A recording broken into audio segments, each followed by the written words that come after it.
All right, it's 1878 in Manhattan, and the Manhattan Savings Institution is sitting on a mountain of cash and securities worth $3 million, roughly $71 million today. Everyone thinks this place is untouchable. Everyone except George Leslie. Over the next 3 years, George is about to show Manhattan what happens when you mix brilliance, patience, and just the right amount of chaos. But let's be clear, this wasn't a reckless, grab-and-go type of job. Oh no, Leslie was playing the long game. Leslie wasn't your typical criminal. This guy was an architect, for crying out loud, a man who'd spent his days designing buildings, but spent his nights designing the perfect heist. There was no rush in George's mind. He wasn't looking for quick cash or a fast getaway. He was going to do this right. He was going to outsmart the system and make history. And how did he do it? Simple. He spent 3 years getting to know everything about the Manhattan Savings Institution, its blueprints, its vault, and most importantly, its employees. He didn't just rob a bank. He essentially designed how it was going to be robbed.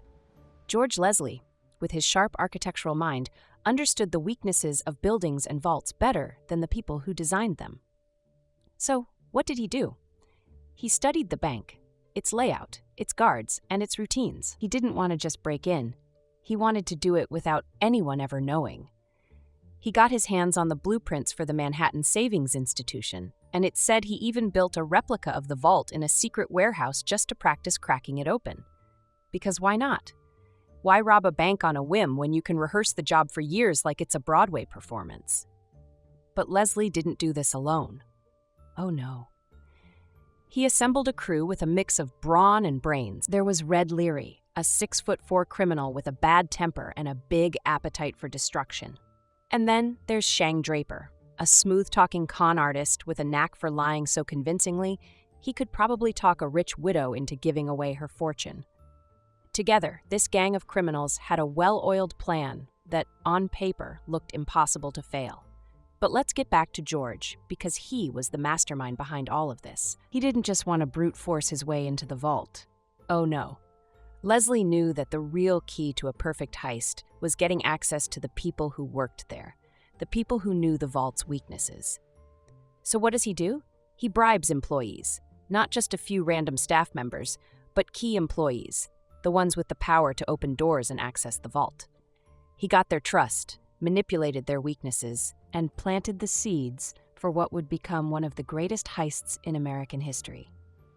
Fast forward to October 27, 1878, the day it all went down. This was the culmination of 3 years of planning, rehearsing, and executing. Leslie's team, armed with the keys to the kingdom, literally, walked into the Manhattan Savings Institution as if they were employees themselves. No alarm bells, no flashing lights, just a smooth entry into the fortress. And then came the moment of truth. They reached the vault, and with the forged keys George had designed, they opened it like they were accessing their own bank account. No explosives, no violence, just simple, quiet access to millions. Once inside, they didn't just grab and run. No, they were far too meticulous for that. They took their time, carefully looting the vault of its $3 million in cash and securities, making sure not to disturb anything that might alert anyone. They left behind no traces, no fingerprints, nothing. By the time the sun came up, they were gone, and the vault, empty. The staff arrived to find an untouched, pristine bank with not a sign of forced entry. No broken locks, no forced doors, just an empty vault and a world that had no idea what had just happened. The news of the robbery hit Manhattan like a ton of bricks. How did this happen? A bank this secure, this well-guarded, with so much at stake. How did it fall victim to a group of criminals? The police had no idea. For weeks, Manhattan was in a frenzy, but George and his crew were long gone. And the police? They were still trying to figure out how a bank that no one thought was possible to rob had been wiped clean without a single alarm going off. But as always, things don't stay smooth forever. Just like any good criminal operation, things started falling apart when the crew started fighting over the loot. You know how it goes.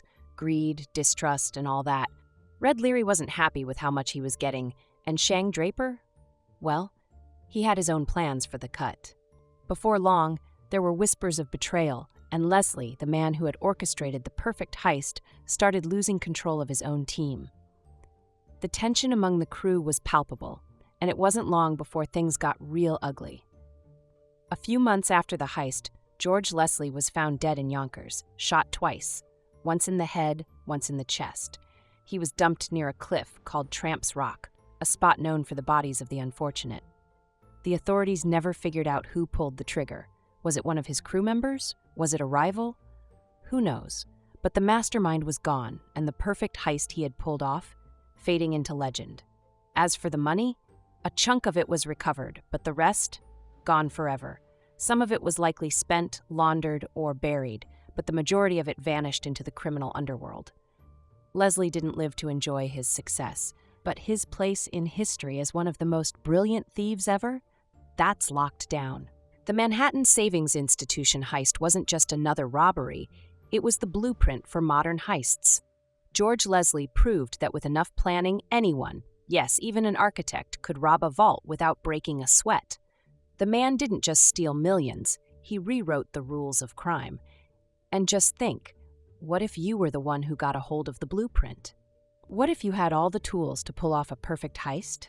Would you have been smart enough to plan it out like Leslie, or would you have blown it all on the first trip to the vault? Thanks for watching, and if you're as fascinated by tales like these as we are, make sure to stick around for more.